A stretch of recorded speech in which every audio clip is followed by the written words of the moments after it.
आतंकी हमले से जुड़ी एक और ब्रेकिंग न्यूज सामने आ रही है। मॉस्को हमले पर रूस ने बड़ा दावा किया है। जांच एजेंसियों ने जानकारी ये दी है कि आतंकियों ने यह बताया है कि लोगों को मारने के लिए उन्हें 5 मिलियन रूबल यानी कि करीब 45 लाख रुपए की सुपारी दी गई थी। आपको बताएं कि रूबल रशिया की ऑफिशियल करेंसी है। आधी रकम आतंकियों को पहले दे दी गई थी और आधी बाद में मिलती। हमले को अंजाम देकर सभी रूसी सीमा से यूक्रेन घुसने की फिराक में थे। हमले को अंजाम देने के बाद भीड़ की आड़ में आतंकी फरार होने में कामयाब हो गए थे। आतंकी एक सफेद गाड़ी में बैठकर भाग रहे थे। ब्रायांस्क इलाके में रूसी सुरक्षा बलों ने जब इनको रोकने की कोशिश की तो आतंकियों ने गोली चला दी और फिर कार से उतरकर जंगल में भाग गए। तो बड़ी अपडेट, मॉस्को हमले पर रूस ने एक बड़ा दावा किया है और जांच एजेंसियों ने जानकारी इस बात की दी है कि आतंकियों से पूछताछ में ये जानकारी मिली है कि लोगों को मारने के लिए उन्हें 5 मिलियन रूबल यानी कि करीब 45 लाख रुपए की सुपारी दी गई थी। लेकिन सवाल यह है कि लोगों को मारकर आखिर कौन सा ऐसा मकसद था जो कि आतंकियों द्वारा पूरा किया जाना था।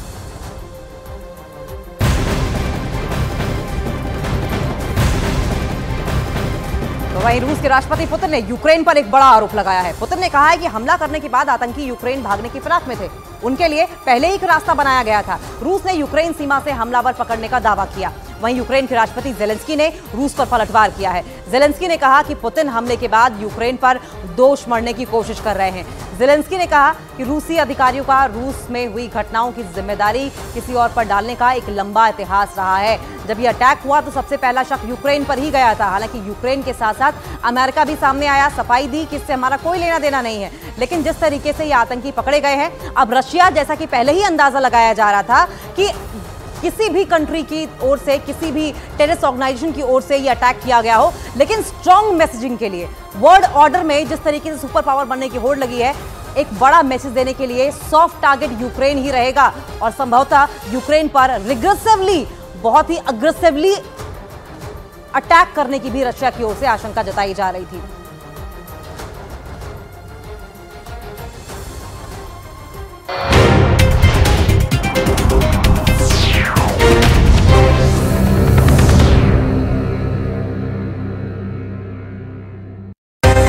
इस्तीफे की मांग बीजेपी कर रही है और यह सियासी संग्राम लगातार चला आ रहा है।